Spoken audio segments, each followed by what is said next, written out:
Welcome back. आज का lecture है पार्टनरशिप फाइनल अकाउंट्स। यहाँ पर हम पार्टनरशिप फाइनल अकाउंट्स के कुछ कॉन्सेप्ट देखेंगे, रिवीजन करेंगे। और ये लेक्चर ये देख के बनाया गया है कि आपको सोल प्रोप्राइटर का फाइनल अकाउंट्स आता है। सिर्फ यहाँ पर आपको क्या क्या डिफरेंस है और एडजस्टमेंट्स क्या है वो इस लेक्चर में देखेंगे। और सेकंड लेक्चर में हम एग्जाम्पल के तौर पर एक सम सॉल्व करेंगे। ठीक है, फटाफट लेक्चर स्टार्ट करते हैं। Final accounts of partnership form are similar to that of a sole proprietor. Only difference, देखो डिफरेंस क्या होता है पार्टनरशिप फाइनल अकाउंट्स में। सोल प्रोप्राइटर बिज़नेस में पैसा लगाता है, कैपिटल लगाता है, और बिज़नेस में जो प्रॉफिट होता है ये पूरा के पूरा सोल प्रोप्राइटर को मिल जाता है, बराबर।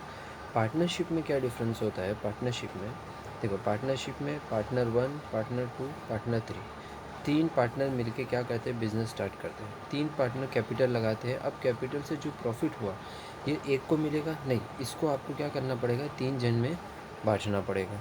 ठीक है, अच्छा इतना सिंपल होता तो फटाफट अकाउंट्स बन जाता, लेकिन नहीं, ऐसा नहीं है। क्या होता है कि बहुत सी जगह पर 3 पार्टनर्स है, 3 पार्टनर्स इक्वली कैपिटल नहीं लाते। समझो इसने 100 रुपया लगाया, इसने 1 लाख रुपया लगाया, इसने 200 रुपया लगाया। ठीक है, अब प्रॉफिट आएगा तो क्या सबको इक्वल मिल जाएगा? नहीं। तो आपको एक देखना पड़ता है यहाँ पर कि पार्टनरशिप में, एक सेकेंड, आपको ये देखना पड़ेगा कि पार्टनरशिप में कैपिटल किस रेशियो में लाया है। अच्छा, फिर आपको देखना पड़ेगा कि पार्टनरशिप में प्रॉफिट एंड लॉस किस रेशियो में शेयर करने का डिसाइड किया गया है। ठीक है, तो सबसे पहली बात तो यही डिफरेंस है कि आपको पार्टनरशिप अकाउंट्स में खाली क्या देखना है। देखो यहाँ क्या लिखा, only difference is that profit is to be distributed among the partners, whereas in sole proprietor it is added to the proprietor's capital. ठीक है, यहाँ पर प्रॉफिट डिस्ट्रीब्यूशन और कैपिटल अकाउंट को सेटल करना, यही यहाँ पर मेन डिफरेंस है। ओके, यहाँ पर क्या क्या अकाउंट बनता है? देखो हमने अभी तक तो 11th स्टैंडर्ड में यही पढ़ा है, trading, profit and loss, balance sheet बनता है, बराबर। ये 3 अकाउंट तो हमको ऑलरेडी पता है, trading, profit and loss, balance sheet.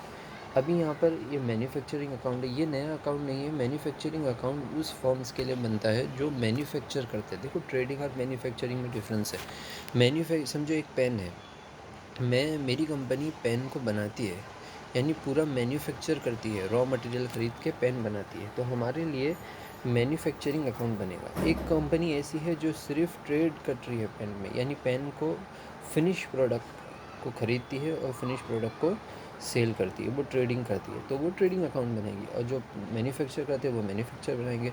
अच्छा, अगर एक कंपनी दोनों काम करती है, मैन्युफैक्चर भी करती है, ट्रेड भी करती है, तो फिर वो मैन्युफैक्चर और ट्रेडिंग अकाउंट दोनों बनाएंगे। ठीक है, अच्छा मैन्युफैक्चरिंग में देखो क्या लिखा है, only for manufacturing concern it shows cost of production, यानी इसमें जो आपको बैलेंस जो बचेगा वो आपका क्या होगा? कॉस्ट ऑफ प्रोडक्शन हो जाएगा। जो भी बैलेंस बचेगा वो आपका कॉस्ट ऑफ प्रोडक्शन हो जाएगा। दूसरा है कि trading and loss, trading account है। एक सेकेंड, देखो ट्रेडिंग अकाउंट में अभी मैं आपको बता देता हूँ, ध्यान से देख लीजिए एक बार। ट्रेडिंग अकाउंट में एक रिवीजन जैसा, ट्रेडिंग अकाउंट में क्या होता है? ट्रेडिंग अकाउंट में सबसे पहले यहाँ पर आपका ओपनिंग स्टॉक होता है। ठीक है, फिर यहाँ पर आपके परचेजेस होते हैं, और यहाँ पर आपके डायरेक्ट एक्सपेंसेस होते हैं। ठीक है, यहाँ पर आपके डायरेक्ट एक्सपेंसेस, यहाँ पर क्या होता है? यहाँ पर आपका सेल्स होता है यहाँ पर, और यहाँ पर आपका क्लोजिंग स्टॉक होता है। अगर बैलेंस इधर बच गया है तो ये आपका ग्रॉस प्रॉफिट बनेगा, अगर इधर बच गया तो ग्रॉस लॉस बन जाएगा। ठीक है, ये आपका ट्रेडिंग अकाउंट का फॉर्मेट होता है, याद रहेगा। क्या है यहाँ पर? Opening stock, purchases, direct expense, sales, closing stock. अच्छा, सेल के अलावा और किसी भी तरीके से गुड्स बाहर जा रहा है तो वो भी इधर आ जाएगा। जैसे समझो हमारी फैक्ट्री में आग लग गई, गुड्स डिस्ट्रॉय हो गया, गुड्स डिस्ट्रॉय बाय फायर कहाँ आएगा? क्रेडिट साइड, यानी गुड्स कहाँ बाहर जा रहा है तो कहाँ पर आएगा? क्रेडिट साइड पर आएगा। ठीक है, ये आपका ट्रेडिंग का फॉर्मेट हो गया। ठीक है, याद आ गया 11th स्टैंडर्ड में क्या पढ़े थे ट्रेडिंग अकाउंट में। ठीक है, तो ट्रेडिंग अकाउंट में देखो क्या लिखा है, ट्रेडिंग अकाउंट में गुड्स से रिलेटेड और डायरेक्ट एक्सपेंस और या इनकम से रिलेटेड, इनकम तो कुछ आती नहीं है ज़्यादा यहाँ पर डायरेक्ट एक्सपेंस और गुड्स से रिलेटेड सारी इन्फॉर्मेशन होगी। प्रॉफिट एंड लॉस अकाउंट में इनडायरेक्ट एक्सपेंस और इनकम से होती है। डायरेक्ट एक्सपेंसेस जो होगी वो सारी ट्रेडिंग में जाएगी, प्रॉफिट एंड लॉस में इनडायरेक्ट एक्सपेंसेस और इनकम आते हैं। ठीक है, तीसरी चीज़ है बैलेंस शीट। बैलेंस शीट में क्या आपको पता चलता है कि ऑन अ गिवन डेट हमारी फाइनेंशियल पोजीशन क्या है। बैलेंस शीट भी आपको पता है। बैलेंस शीट में क्या होता है, यहाँ पर एक एसेट साइड होती है और यहाँ पर लाइबिलिटी साइड। यहाँ पर सारे एसेट्स हम रिकॉर्ड करते हैं, यहाँ पर सारी लाइबिलिटीज़ रिकॉर्ड करते हैं, और ऊपर हम कैपिटल अकाउंट अपना मेंटेन करते हैं। ठीक है, तीसरी इंपॉर्टेंट चीज़ जो यहाँ पर बनती है वो पार्टनर्स कैपिटल अकाउंट है। ठीक है। जब ये सम सॉल्व करेंगे या बाद में जब आएगा उसके बाद मैं आपको बता देता हूँ। एक बार उसका हल्का सा फॉर्मेट बता दूँ। पार्टनर्स कैपिटल अकाउंट क्या होता है?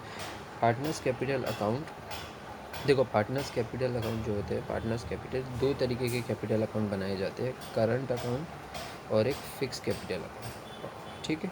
नॉर्मली स्टार्टिंग में हमको फ़िक्स कैपिटल से ही देखना है, बाद में अगर करंट कैपिटल अकाउंट का जो समझाएंगे उसमें हम देखेंगे करंट कैपिटल अकाउंट किस तरह बनाया जाता है। ठीक है।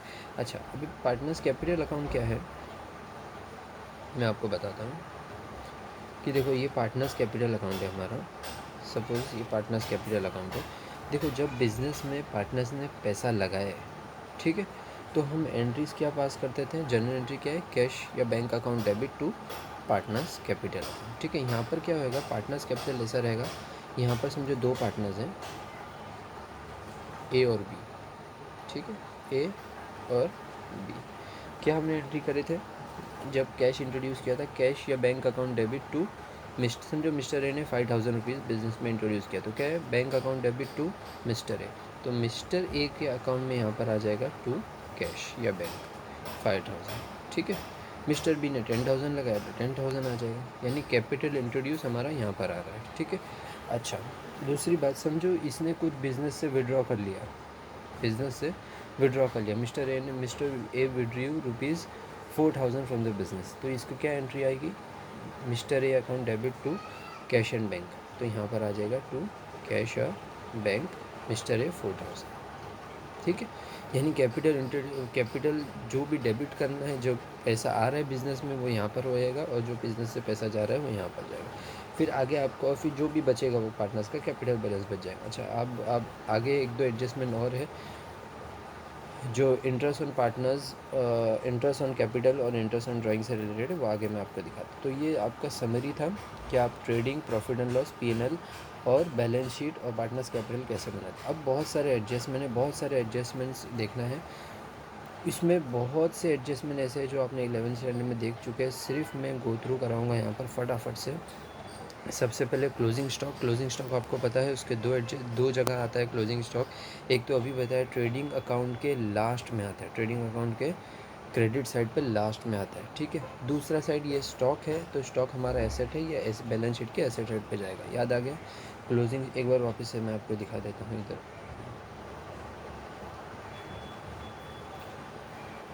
क्लोजिंग स्टॉक एक आएगा ट्रेडिंग अकाउंट में इफेक्ट आएगा, एक आएगा बैलेंस शीट में आ जाएगा, यानी क्लोजिंग स्टॉक इधर आ रहा है और वही अकाउंट इधर आ रहा है। अच्छा, एक आपको टेक्निकल बात बताता हूँ। समझो ओपनिंग स्टॉक बैलेंस शीट नहीं दिया हुआ है और एक बैलेंस शीट दी हुई है जो ओपनिंग बैलेंस शीट है। कौन सी बैलेंस शीट है? Opening balance sheet. हाँ, ये कौन सी अपनी बैलेंस शीट है? क्लोजिंग बैलेंस शीट, यानी ये ईयर एंड की बैलेंस शीट है और ये लास्ट ईयर की बैलेंस शीट दिया हुआ है। ठीक है। क्लोजिंग स्टॉक यहाँ पर आएगा, यहाँ पर आएगा, ओपनिंग स्टॉक यहाँ पर नहीं दिया हुआ, तो आपको ओपनिंग बैलेंस शीट अगर दी हुई है तो ओपनिंग बैलेंस शीट में क्लोजिंग स्टॉक तो होगा, वो क्लोजिंग स्टॉक लास्ट ईयर का करंट ईयर का ओपनिंग स्टॉक बन जाएगा, तो यहाँ से आपको ओपनिंग स्टॉक भी मिल सकता है। ठीक है, समझ में आ गया A to Z? तो क्लोजिंग स्टॉक के क्या एडजस्टमेंट है बोलो मेरे को? एक तो ये है कि आपका बैलेंस शीट में इफेक्ट जाएगा और ट्रेडिंग अकाउंट के क्रेडिट साइड पे आ जाएगा। ठीक है। आउटस्टैंडिंग एक्सपेंस, देखो एक्सपेंस समझो हमारा एक्सपेंस था 10,000, हमने सिर्फ 8,000 पे किया है, यानी 2,000 हमको पे करना बाकी है। तो एक तो इफेक्ट आ जाएगा P&L में। जैसा P&L में कैसा इफेक्ट आएगा समझो, P&L में बोला एक्सपेंस पेड ₹8,000 और टोटल एक्सपेंसेस 10,000, तो हम ऐड कर देंगे P&L में डेबिट साइड पे 2,000 ऐड कर देंगे, ये पूरा हमारा आउटर कॉलम में आ जाएगा 10,000 बराबर। दूसरा इफेक्ट, ये 2,000 पे करने का बचा है, तो ये 2,000 पे करने का बचा है यानी ये मेरी लाइबिलिटी हो गई, तो बैलेंस शीट में जाके ये लाइबिलिटी साइड पे 2,000 हम लिख देंगे। ठीक है। ये किसके बारे में हो गया? आउटस्टैंडिंग एक्सपेंस के बारे में। समझो अगर मैंने एक्सपेंस प्रीपेड कर दिया है, लिखा expense paid ₹12, expense for the year recorded to be recorded is 10, यानी मैंने ₹2 एक्स्ट्रा पे कर दिया हूँ, तो मैं आउटर कॉलम में कितना लिखूँगा? ₹10 लिखूँगा। P&L में वो साल का एक्सपेंस कितना होता है वही रिकॉर्ड करते हैं। अच्छा, ये ₹2 जो बच गया है, ये मैंने एक्सपेंस ज़्यादा पे कर दिया हूँ, इसका मेरे को फ़ायदा बाद में होने वाला है नेक्स्ट ईयर में, तो ये मेरे लिए एसेट बन जाएगा, तो बैलेंस शीट में एसेट साइड पे आ जाएगा। एक समरी बताता हूँ मैं आपको कि ये हो गया लाइबिलिटी और ये हो गया एसेट।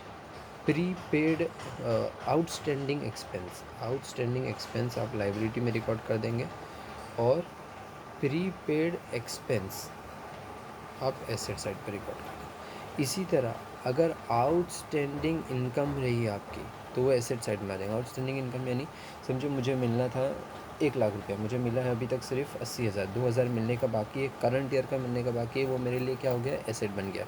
उसी तरह प्रीपेड इनकम मेरे लिए लाइबिलिटी बन जाएगी। ठीक है, ये 4 एडजस्टमेंट नीचे दिए हुए, उसका पूरा के पूरा समरी ये आ गया। ठीक है, ये सब हमने 11th में देखा है, इसलिए हम इसको फास्ट देख लेंगे।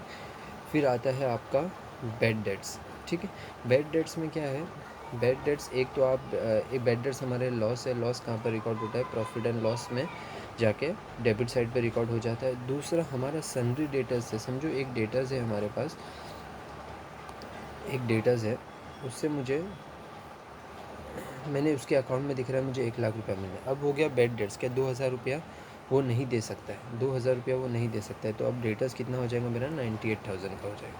तो यानी बैलेंस शीट में डेटर्स जो दिखता है उसमें से मुझे क्या करना पड़ेगा, 98,000 माइनस कर देना पड़ेगा। ठीक है, 98,000 में माइनस कर दूंगा बैलेंस शीट में।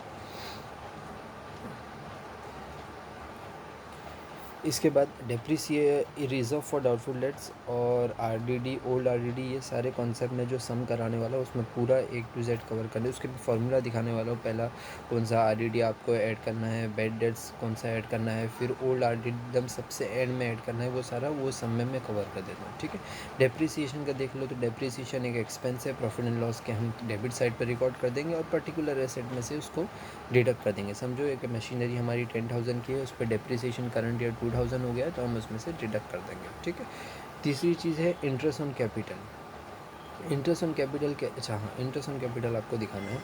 ठीक है, चलो मैंने आपको इंटरेस्ट ऑन कैपिटल और इंटरेस्ट ऑन ड्राइंग दिखा देता हूँ। ये हमारा हो गया पार्टनर्स कैपिटल अकाउंट। ठीक है, समझो कि मिस्टर ए का ही है, सिर्फ एक का ही पार्टनर्स कैपिटल अकाउंट हमने बनाया है, और ये मैं बनाता हूँ पार्टनर्स कैपिटल, याद रखिए सी है, और ये है प्रॉफिट एंड लॉस अकाउंट। ये क्या है, profit and loss account. Mister A ने 1 लाख रुपीज़ बिजनेस में लगाया है, यानी इसका कैपिटल कितना है, 1 लाख रुपीज़। वो बोल रहा है कि partners are allowed interest at the rate 10%, यानी पार्टनर्स को कैपिटल पे इंटरेस्ट मिलना चाहिए कितना, 10%। तो 1 लाख का 10% हो गया 10,000 बराबर। अब ये जो है ये बिज़नेस पार्टनर को देता है, बिज़नेस पार्टनर को दे, इंटरेस्ट ऑन कैपिटल कौन देता है, बिज़नेस पार्टनर को देता है, बिज़नेस पार्टनर को देता है, यानी बिज़नेस का एक्सपेंस हो गया। तो प्रॉफिट एंड लॉस के डेबिट साइड पे हम लिख देंगे 10,000 interest on partner as a expense. अच्छा, लेकिन ये तो पार्टनर को मिलने वाला है, पार्टनर का फ़ायदा हो रहा है, तो के कैपिटल अकाउंट के क्रेडिट साइड पे आ जाएगा इंटरेस्ट ऑन कैपिटल 10,000। ठीक है, समझ में आ गया। दूसरी चीज़ इंटरेस्ट ऑन ड्राइंग्स, यानी समझो पार्टनर्स ने 1 लाख रुपया विड्रॉ किया बिजनेस से और 10% इंटरेस्ट ऑन ड्राइंग्स है, तो ये इंटरेस्ट ऑन ड्राइंग कौन देता है, पार्टनर किसको देता है, बिज़नेस को, यानी पार्टनर के लिए एक तरीके का आउटफ्लो है और बिज़नेस के लिए इनकम है। तो इंटरेस्ट ऑन ड्राइंग्स है वो बिज़नेस के लिए इनकम हो गया, वो क्रेडिट साइड पर आएगा, और पार्टनर के लिए आउटफ्लो है, तो ये इसके पार्टनर्स कैपिटल के डेबिट साइड पे आ जाएगा। ठीक है, इंटरेस्ट ऑन ड्राइंग्स और इंटरेस्ट ऑन कैपिटल समझ में आ गया, इसके एडजस्टमेंट समझ में आ गया। ठीक है, ठीक है, ठीक है, आगे देखते हैं।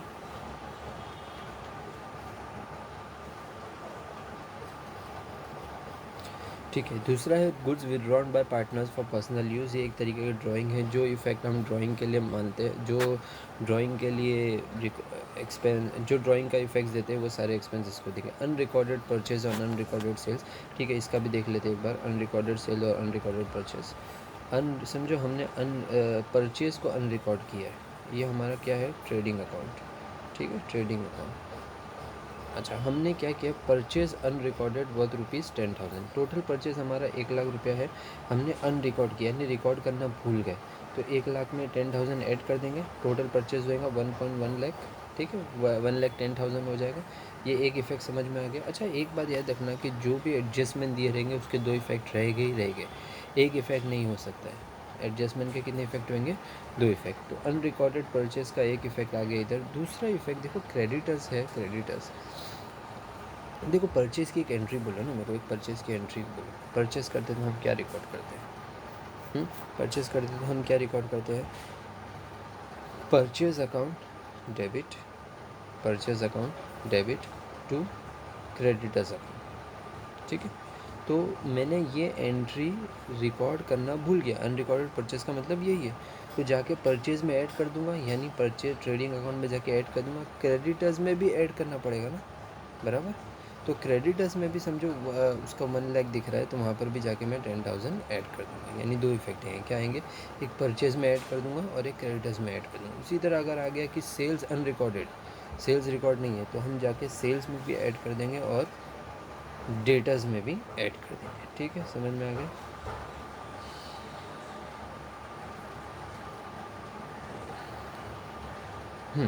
और फिर एक एडजस्टमेंट यहाँ पर देख लीजिए, bill receivable dishonoured, bill payable dishonoured. देखो बिल रिसीवेबल एक तरीके का समझो कि बिल रिसीव होने वाला था हमको, यानी किसी ने हमको बिल बना के दिया था। बिल्स ऑफ एक्सचेंज आपने पढ़ा, बिल रिसीवेबल होता है कि मुझे इतना बिल, इतने का पैसा मिलने वाला था, वो डिसऑनर हो गया।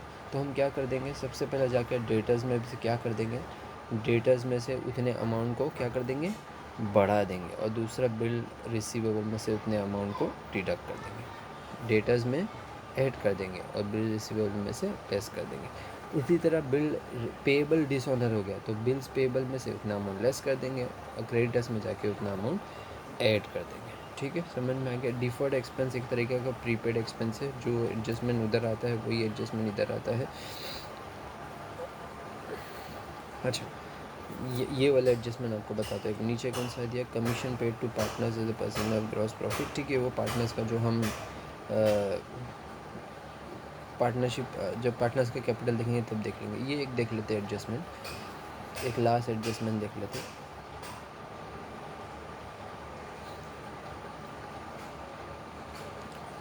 क्या है? Revenue receipts included in capital receipts, यानी हमने sales of goods included in sale of furniture. यानी सेल ऑफ गुड्स था पर हमने उसको क्या माना, सेल ऑफ फर्नीचर।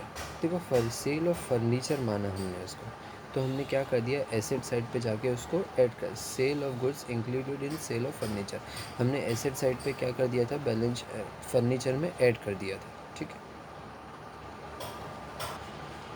ठीक है, हमने माना था कि सेल ऑफ गुड्स नहीं है बल्कि सेल ऑफ फर्नीचर है, तो हमने फर्नीचर में से उसको लेस कर दिया होगा, फर्नीचर में से उसको लेस कर दिया होगा, और बस इतना कर दिया होगा। तो हम क्या करेंगे, लेस कर दिया था तो फर्नीचर में हम उसको ऐड कर देंगे, और सेल्स में हमने कुछ इफेक्ट नहीं दिया था तो सेल्स में जाके ऐड कर देंगे। यानी अगर हमने सेल ऑफ गुड्स की जगह सेल ऑफ फर्नीचर कर दिया, तो एक्चुअली हमने क्या कर दिया था, फर्नीचर में से अमाउंट को डिडक्ट कर दिया था, तो हम उसमें उतना ही अमाउंट ऐड कर देंगे, और सेल्स में तो कुछ रिकॉर्ड ही नहीं किया, तो सेल्स में हम उसको रिकॉर्ड कर देंगे। उसी तरह अगर सेल ऑफ फर्नीचर को सेल ऑफ गुड्स कर दिया था, सेल ऑफ फर्नीचर रिकॉर्ड करना चाहिए था, उसकी जगह सेल ऑफ गुड्स कर दिया था, तो हमने सेल में ऐड कर दिया होगा, तो ऐड कर दिया तो वहाँ से लेस कर दीजिए, और फर्नीचर में हमको ऐड कर दीजिए। ठीक है, तो ये सारे कॉन्सेप्ट्स थे। इसके बाद हम एक सम सॉल्व करेंगे, पार्ट 2 में सम सॉल्व करेंगे। उसमें कोई भी आपको क्वेरी हो या इसमें कोई क्वेरी हो तो कमेंट्स करके बता दीजिए। Thank you very much.